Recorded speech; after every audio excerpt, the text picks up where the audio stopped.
Hello students, welcome back to this channel. मैं हूं संदीप गुप्ता और इलेक्ट्रोस्टैटिक्स के इस लेक्चर में हम एप्लीकेशन ऑफ गॉस लॉ पढ़ेंगे।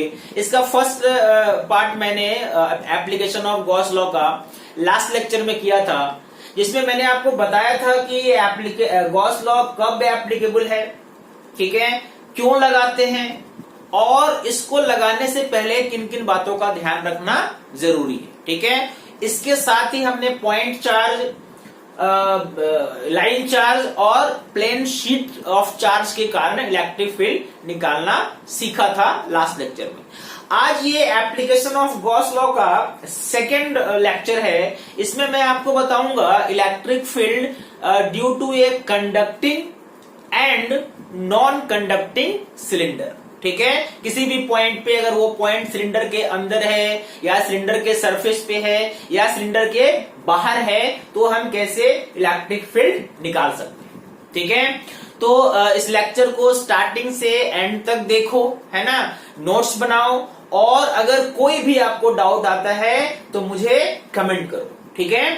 तो सबसे पहले हम फाइंड करते हैं electric field due to a conducting cylinder, है ना। टॉपिक क्या है? टॉपिक है we have to find electric field due to a long cylinder. Long क्यों लिखते हैं मैंने आपको समझाया था कि मुझे गॉस लॉ अगर लगाना है तो हाई डिग्री ऑफ सिमेट्री चाहिए, है ना, हाईली सिमेट्रिक सरफेस होना चाहिए। उसके लिए सरफेस अगर लॉन्ग रहेगा तो हाई डिग्री आपको मिलेगा। मतलब जो भी आप गॉसियन सरफेस चुन रहे हो उसके हर पॉइंट पे इलेक्ट्रिक फील्ड क्या होना चाहिए? सेम होना चाहिए। जहां जहां पे परपेंडिकुलर इलेक्ट्रिक फील्ड है वहां पे वैल्यू क्या होना चाहिए? सेम होना चाहिए। इसको बोलते हैं हाई डिग्री ऑफ सिमेट्री। और इसीलिए हम सिलेंडर का साइज क्या लिखेंगे?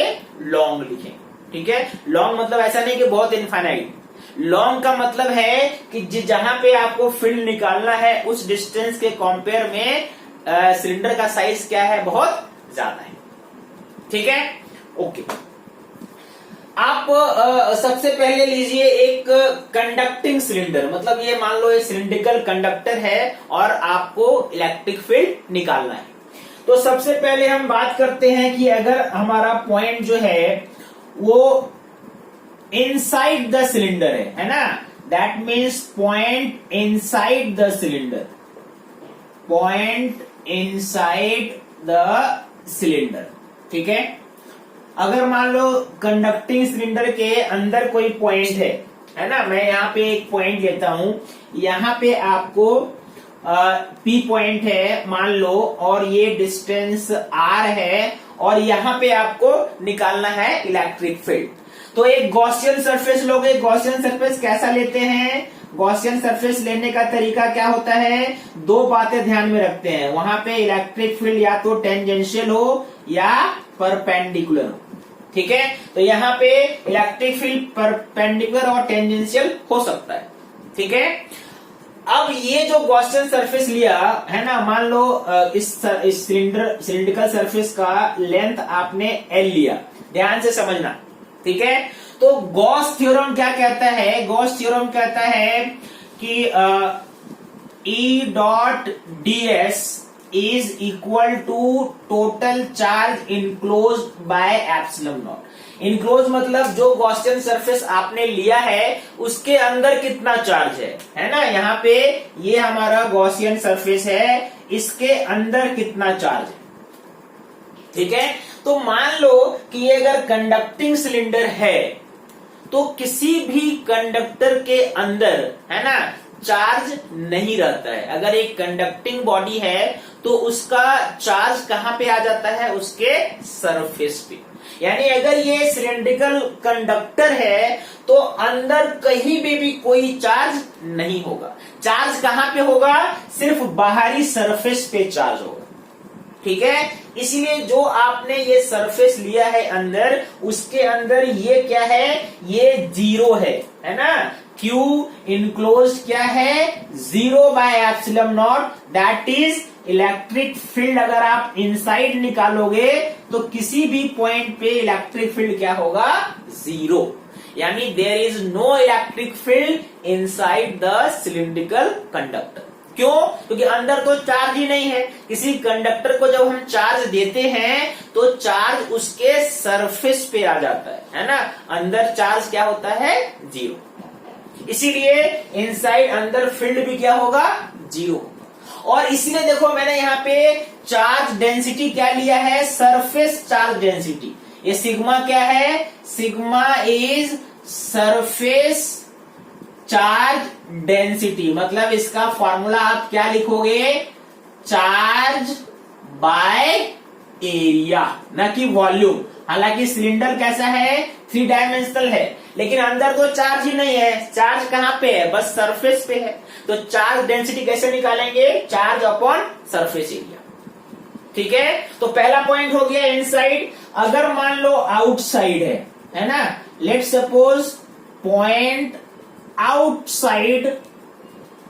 Outside the cylinder. चलो अब एक बाहर पॉइंट लेते हैं। ठीक है, अगर मान लो आपने बाहर पॉइंट लिया, ठीक है, मैं इसको फिर से ड्रॉ करता हूं, देखो, है ना, तब तक आप इसको नोट कर लो।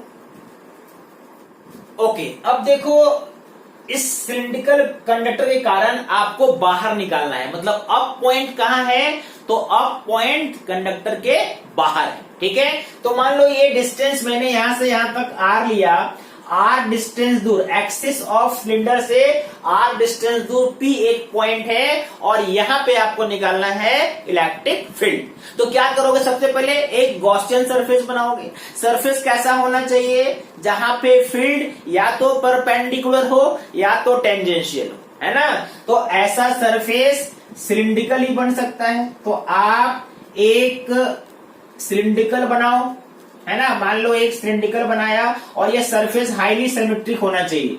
यहाँ पे देखो ये भी हाईली सिमेट्रिक हो जाएगा, आप इसको अच्छे से समझ भी सकते हो। मान लो, ठीक है, कि ये आपने एक सिलिंड्रिकल गॉसियन सरफेस ले लिया। ठीक है, ध्यान से समझना, है ना। अब देखो ये जो आपने गॉसियन सरफेस लिया है, जो सिलिंड्रिकल दिख रहा है, यहां पे इलेक्ट्रिक फील्ड या तो टेंजेंशियल है या तो परपेंडिकुलर है। कैसे?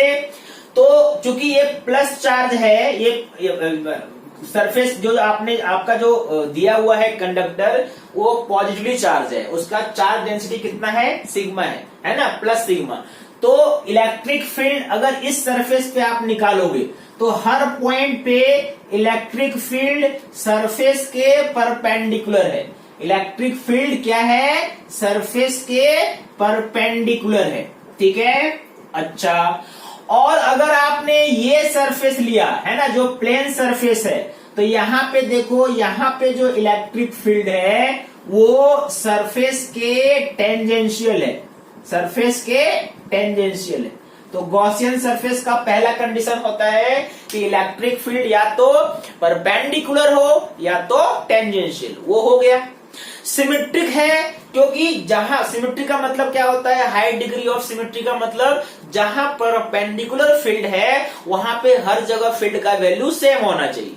तो देखो परपेंडिकुलर ये जो सरफेस है ना, जो आपका कर्व सरफेस है, ये सेम डिस्टेंस पे है, इस तरफ भी आर और इस तरफ भी आर। तो हर पॉइंट पे इलेक्ट्रिक फील्ड का वैल्यू क्या होगा?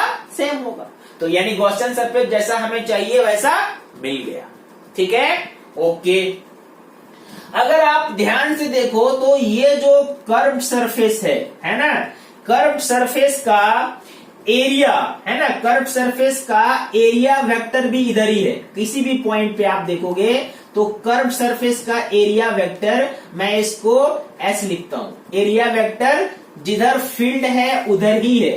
दैट मीन्स किसी भी पॉइंट पे फील्ड का और एरिया वेक्टर का डायरेक्शन सेम है। मतलब एंगल बिटवीन देम इज 0। ये किसके लिए? कर्व सरफेस के लिए। लेकिन प्लेन सरफेस, मान लो ये प्लेन सरफेस है, इसका एरिया किधर होगा? आउटवर्ड नॉर्मल, है ना। आउटवर्ड नॉर्मल मतलब ऊपर है एरिया वेक्टर। ठीक है, मान लो यहाँ पे मैंने इसको एस डैश लिखा और नीचे भी देखो ये एस डैश। तो आप देखो प्लेन सरफेस जो है ना, बेस ऑफ सिलेंडर और टॉप ऑफ सिलेंडर, उसमें फील्ड और एरिया के बीच 90 डिग्री का एंगल होता है। ठीक है। और cos 90 क्या होता है, 0, है ना। ये जब आप यूज करोगे फॉर्मूला गॉस थ्योरम में, जब आप ये फॉर्मूला यूज करोगे, integration of E vector dot ds vector equal to Q in by epsilon naught. तो यहाँ पे ई डॉट ds ये क्या है, ये ई ds cos थीटा है।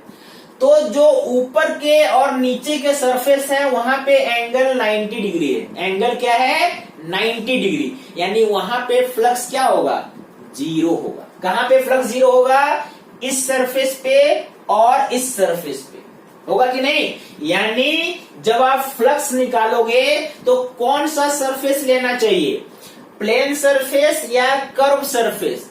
तो आपको कर्व सरफेस लेना चाहिए। क्यों, क्योंकि प्लेन सरफेस में फ्लक्स क्या है, 0। Flux through plane surface, plane मतलब बेस या टॉप, ये क्या है, 0 है ना। यानी ये वैल्यू जब आप निकालोगे तो 0 आएगा। तो कौन सा सरफेस चाहिए हमें, हमें फ्लक्स है ओनली कर्व सरफेस पे, है ना। Flux through curve surface, flux through curve surface में क्या कंडीशन है, तो देखो कर्व सरफेस में जिधर फील्ड है उधर ही एरिया है, यानी एंगल क्या है, 0 डिग्री। यानी यहाँ पे ई ds cos 0 क्या हो जाएगा, 1। यानी आप इक्वेशन क्या लिखोगे, integration of E ds is equal to Q in by epsilon naught, है ना। यहाँ पे cos 0 को मैंने 1 लिखा, ओके। यानी ये क्या हो जाएगा, ई तो बाहर है, integration of ds is equal to Q in by epsilon naught. इसी को हम यूज करेंगे। अब यहाँ पे दो चीज जानना है आपको, ds का इंटीग्रेशन क्या होगा और क्यू इन क्या है ना। तो अगर ये दो चीज हम निकालें, ds मतलब सरफेस का टोटल एरिया, कौन सा सरफेस, प्लेन या कर्व, कर्व, क्योंकि प्लेन में लेना ही नहीं है, प्लेन में फ्लक्स क्या है, 0 है। तो कर्व सरफेस का क्या एरिया होता है सिलेंडर का, उसके लिए आपको लेंथ चाहिए। तो मान लो जो आपने सिलेंडर लिया था गॉसियन सरफेस में लिया है, उसका लेंथ l है, ठीक है, और रेडियस क्या है, r। तो आप जल्दी से बताओ कि किसी सिलेंडर का कर्व सरफेस का एरिया क्या होता है, 2 पाई RL। Very good. यानी ये फॉर्मूला क्या हो जाएगा, E into integration of ds क्या हो गया, 2 पाई RL। Very good. अच्छा, Q इन, आपने जो गॉसियन सरफेस लिया है उसके अंदर कितना चार्ज है, मतलब सिर्फ जो आपका जो सरफेस है उसमें चार्ज वाला जो हिस्सा होगा वो बस ये होगा, और इसका ये जो सिलेंडर है, इस सिलेंडर का कितना पार्ट आपके सरफेस के अंदर आया, सॉरी देखो ये नहीं है, आपके गॉसियन सरफेस के अंदर कितना चार्ज है ना, उसमें ये नहीं आएगा। गॉसियन सरफेस आपने L लेंथ का लिया है, इसके अंदर कितना चार्ज आएगा, तो चार्ज कहां पे है, सिलेंडर के कर्व सरफेस में है। यानी यहां से यहां तक सिलेंडर का जो एक्चुअल सिलेंडर आपको दिया हुआ है उसका कर्व सरफेस एरिया क्या है। तो आपको मालूम है, आपको जो सिलेंडर दिया हुआ था उसका रेडियस r दिया हुआ है, और आपको जितना चाहिए लेंथ, वो लेंथ क्या है, l है, और सरफेस डेंसिटी क्या है, सिग्मा। ठीक है, आराम से समझो, सिग्मा क्या है, चार्ज बाय एरिया। और आपको कितना एरिया लेना है, यहां से यहां तक, जितना आपका गॉसियन सरफेस है L लेंथ का, वहां तक सिलेंडर का कितना कर्व सरफेस है, कर्व सरफेस का कितना एरिया है। यानी चार्ज कितना हो जाएगा, सिग्मा इंटू, अब मुझे बताओ यहां से यहां तक कितना आपका ये है, कितना एरिया है एक्चुअल सिलेंडर का जो आपको दिया हुआ है।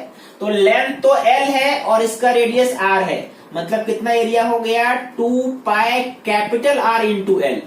ये आपके एक्चुअल सिलेंडर का L लेंथ में कितना एरिया है ये आपने फाइंड किया, divided by epsilon not.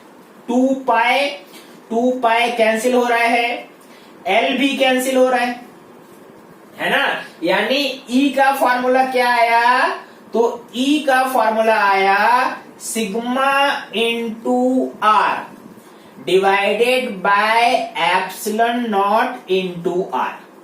This is the formula of electric field due to a conducting cylinder at a point outside the cylinder. Cylinder के बाहर कितना इलेक्ट्रिक फील्ड होगा, तो E equal to sigma R by epsilon naught R. यहाँ पे देखो sigma constant है, capital R constant है, एप्सिलॉन नॉट कांस्टेंट है। क्या वेरिएबल है? आर वेरिएबल है। यानी अगर आप वेरिएशन देखोगे तो E is varying as inversely proportional to R, inversely proportional to R. अच्छा, इनसाइड पॉइंट पे फील्ड कितना था? 0 था, और आउटसाइड पॉइंट पे डिक्रीज कर रहा है, तो फील्ड मैक्सिमम कहां पे है? जाहिर है कि मैक्सिमम कहां पे होगा फील्ड? मैक्सिमम सिलेंडर के सरफेस पे होगा, सिलेंडर के सरफेस पे। यानी कितना डिस्टेंस दूर? तो आर डिस्टेंस दूर।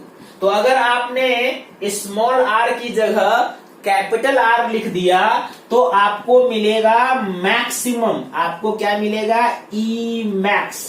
और ई मैक्स के लिए आर क्या रखोगे आप? स्मॉल आर को कैपिटल आर के इक्वल रखोगे, तो ये कैंसिल हो जाएगा। यानी ई मैक्स कितना हो गया? Sigma by epsilon not. आप आगे जाके देखोगे किसी भी कंडक्टर के सरफेस पे इतना ही फील्ड होता है, कितना? Sigma by epsilon naught. This is the electric field on the surface of the cylindrical conductor. तो तीनों पॉइंट का समझ में आया। इनसाइड पॉइंट 0, सरफेस पे सिग्मा बाय एप्सिलॉन नॉट, और बाहर जाओ तो sigma into R by epsilon naught R. अगर इसको मुझे ग्राफ में बताना हो कि कैसे वेरी कर रहा है, तो हमारा ग्राफ कैसा होना चाहिए, है ना? देखो मैं ग्राफ ड्रॉ करता हूं, पहले आप इसको नोट कर लीजिए। अगर मान लो मुझे इसको ग्राफ में समझाना हो कि कैसे इलेक्ट्रिक फील्ड वेरी कर रहा है, तो देखो हम यहाँ पे एक ग्राफ ड्रॉ कर सकते हैं। अगर ये मान लो इलेक्ट्रिक फील्ड को शो करता है और ये आर को शो करता है, तो आपको मालूम है कि इनसाइड वाले पॉइंट पे इलेक्ट्रिक फील्ड है ही नहीं। तो जब तक आप कैपिटल आर तक नहीं पहुंचेंगे, मतलब सरफेस तक नहीं पहुंचेंगे, फील्ड 0 होगा। और सरफेस आर पे यहाँ पे फील्ड क्या होगा? मैक्सिमम होगा। यहाँ पे फील्ड क्या है? मैक्सिमम है। और यहां से बाहर जाओगे तो इनवर्सली प्रोपोर्शनल, मतलब ये ऐसे डिक्रीज करेगा। तो दिस इज द ग्राफ। ये कौन सा पॉइंट है? ये सरफेस है जहां पे फील्ड मैक्सिमम है, और ये ई मैक्स का वैल्यू है। ई मैक्स का वैल्यू कितना निकाला हमने? हमने निकाला सिग्मा बाय एप्सिलॉन नॉट। ठीक है, दिस इज ई मैक्स। और ये ऐसे इलेक्ट्रिक फील्ड वेरी करेगा due to a conducting cylinder, जो आपने अभी पढ़ा। ठीक है, आई होप आपको ये कॉन्सेप्ट समझ में आया होगा। अब हम लोग इसके बाद पढ़ेंगे नॉन कंडक्टिंग सिलेंडर, है ना? अगर नॉन कंडक्टिंग सिलेंडर पे आपने चार्ज दिया तब इलेक्ट्रिक फील्ड हम कैसे निकालेंगे? इनसाइड, आउटसाइड और ऑन द सरफेस। ठीक है, चलो ओके। अब आते हैं electric field due to a non conducting cylinder, है ना? मान लो एक सिलिंड्रिकल ये नॉन कंडक्टर है और इसको आपने चार्ज दिया, तो नॉन कंडक्टर के अंदर चार्ज रह सकता है। जैसे कंडक्टर के अंदर चार्ज नहीं रहता है, हमेशा सरफेस पे आ जाता है सारा चार्ज। लेकिन अगर ये नॉन कंडक्टर है तो इसके अंदर चार्ज होगा। ठीक है, तो अगर इसके अंदर चार्ज है ना, यानी बाहर भी चार्ज है, सरफेस पे भी चार्ज है और अंदर भी चार्ज है। इसका मतलब अब जो सरफेस चार्ज डेंसिटी होगा वो एरिया नहीं, वॉल्यूम पे होगा, है ना? क्योंकि सरफेस पे भी है और अंदर पे भी है। इसलिए देखो इसका मैंने चार्ज डेंसिटी रो लिया है। रो क्या है? ये वॉल्यूम चार्ज डेंसिटी है। वॉल्यूम चार्ज डेंसिटी कहने का मतलब total volume by total charge by total volume, that is plus रो। ठीक है, यानी इस बार चार्ज डेंसिटी हम वॉल्यूम के हिसाब से लेंगे। क्यों? क्योंकि सरफेस पे भी चार्ज है और अंदर भी चार्ज है, तो 3 डायमेंशनल डिस्ट्रीब्यूशन हो गया चार्ज का। ठीक है, ओके, मान लो सबसे पहले हम निकालते हैं electric field at a point inside the cylinder. P एक पॉइंट है r distance from at a distance r from the axis of the given cylinder, और यहाँ पे आपको फील्ड बताना है। फिर से आपको क्या ड्रॉ करना है, एक गॉसियन सरफेस, और ये मालूम है आपको ये जो गॉसियन सरफेस होगा ये सिमेट्रिक तभी होगा जब आप एक इसके अंदर बनाएंगे एक सिलेंडर। तो मान लो कि आपने इसके अंदर एक सिलेंडर बनाया L लेंथ का, ठीक है, ये लेंथ मान लो L, और इसका जो रेडियस होगा, है ना, इसका जो रेडियस लेंगे हम, इसका रेडियस जो आपका डिस्टेंस है वही रेडियस है ना, ऐसा आपने बनाया। चलो ठीक है, यानी इसका रेडियस क्या है, जो आपका डिस्टेंस दिया हुआ है r, और लेंथ कितना है L। क्या ये सिमेट्रिक है? बिल्कुल सिमेट्रिक है, सेम डिस्टेंस है दोनों तरफ, तो सरफेस पे हर जगह क्या होगा, फील्ड इक्वल होगा, है ना। यहाँ पे देखो दो तरह का सरफेस है, एक सरफेस क्या है, ये यहाँ पे कर्व सरफेस में फील्ड क्या है, परपेंडिकुलर है ना, और जो टॉप सरफेस है वहां पे फील्ड क्या है, टेंजेंशियल है कि नहीं। यानी एरिया के हिसाब से देखेंगे तो जहां पे कर्व सरफेस में जिधर एरिया है उधर ही फील्ड है, सेम एंगल। लेकिन प्लेन सरफेस में एरिया वेक्टर होता है आउटसाइड नॉर्मल, यानी यहां पे एंगल कितना है, 90। तो फिर से जो फ्लक्स होगा that will be only through curve surface. यहाँ पे क्या होगा, जीरो होगा। क्यों जीरो होगा, क्योंकि एंगल क्या है, 90 डिग्री। ये कॉन्सेप्ट हम समझ चुके हैं। टेंजेंशियल फील्ड है अगर, तो फ्लक्स क्या होगा, जीरो। यानी आपको जो फ्लक्स निकालना है, जो आप गॉस थ्योरम यूज करने वाले हो कि E dot ds equal to Q in by epsilon naught, तो यहाँ पे ये हम सिर्फ अप्लाई करेंगे कर्व्ड सरफेस के लिए, क्योंकि इसका वैल्यू प्लेन सरफेस में क्या आने वाला है, जीरो। करेक्ट है, ओके। तो चलो इसी को अप्लाई करते हैं। आपको इलेक्ट्रिक फील्ड निकालना है, यानी ये हो जाएगा E, और ये हो गया ds, एंगल चूंकि 0 डिग्री है, cos 0, तो मैंने 1 लिखा, ठीक है, is equal to Q in by epsilon naught, Q in by epsilon naught. तो सबसे पहले तो ये Q इन कितना है ये हमें निकालना है। एरिया हम निकाल सकते हैं, एरिया आपको ये जो गॉसियन सरफेस आपने लिया है इसी का एरिया चाहिए, ठीक है। और एरिया कितना होगा, कर्व, जो कर्व सरफेस का, इसका जो कर्व सरफेस है, यहाँ पे दो सरफेस है, कर्व और प्लेन। प्लेन का एरिया लेना ही नहीं है, क्योंकि वहां पे फ्लक्स क्या है, जीरो है। तो ओनली आपको इस जो अंदर मैंने किया है, ये जो लिया है गॉसियन सरफेस, इसके कर्व सरफेस का कितना एरिया है, तो ये आपको मालूम है कि कर्व सरफेस का एरिया कितना हो जाएगा, 2πr इंटू L। अब आपको ये Q इन बताओ कि इसके अंदर, ये जो मैंने यहाँ पे डॉटेड लाइन किया है, इसके अंदर कितना चार्ज है। तो चार्ज कैसे डिस्ट्रीब्यूट हुआ है, चार्ज वॉल्यूम के हिसाब से डिस्ट्रीब्यूट हुआ है, और वॉल्यूम चार्ज डेंसिटी कितना है, रो है। तो इसके अंदर कितना चार्ज गया, कितना चार्ज इनक्लोज है, ये जानने के लिए इसके वॉल्यूम से, जो आपका गॉसियन सरफेस है, इसके वॉल्यूम से हम डेंसिटी को मल्टीप्लाई कर देंगे। क्योंकि ये रो है क्या, ये क्या है, ये एक्चुअल में चार्ज अपॉन वॉल्यूम है। तो अगर आपको कहीं पे भी चार्ज निकालना है तो चार्ज अपॉन वॉल्यूम में जो वॉल्यूम के अंदर आपको चार्ज चाहिए उससे मल्टीप्लाई कर दो। यानी ये Q इन कितना हो जाएगा, डेंसिटी रो इनटू इसका वॉल्यूम कितना है, जो गॉसियन सरफेस आपने लिया है, ये है पाई r स्क्वायर इंटू L। ये हमें मालूम है ना, सिलेंडर का वॉल्यूम का फॉर्मूला ये होता है। इतना चार्ज अंदर है डिवाइडेड बाय एप्सिलॉन नॉट। यानी आप यहाँ पे एक r कैंसिल कर सकते हो, पाई भी कैंसिल होगा, है ना, और तो कुछ नहीं, L भी होगा। चलो L भी कैंसिल हो गया। यानी इलेक्ट्रिक फील्ड का फॉर्मूला क्या आया, इधर देखो, इधर है rho into r divided by ये 2 इधर आ जाएगा, ठीक है, that means 2 epsilon naught, 2 epsilon naught rho into R divided by 2 epsilon naught. This is the electric field at a point inside the cylinder, है ना. ध्यान बस ये देना कि यहाँ पे जो फील्ड है, ये देखो यहाँ पे जो फील्ड है ये आर के प्रोपोर्शनल है, आर के प्रोपोर्शनल है, ठीक है. यानी अगर आर 0 होता, इफ आर इक्वल टू 0, तो आर अगर 0 होता तो इलेक्ट्रिक फील्ड भी क्या हो गया, 0.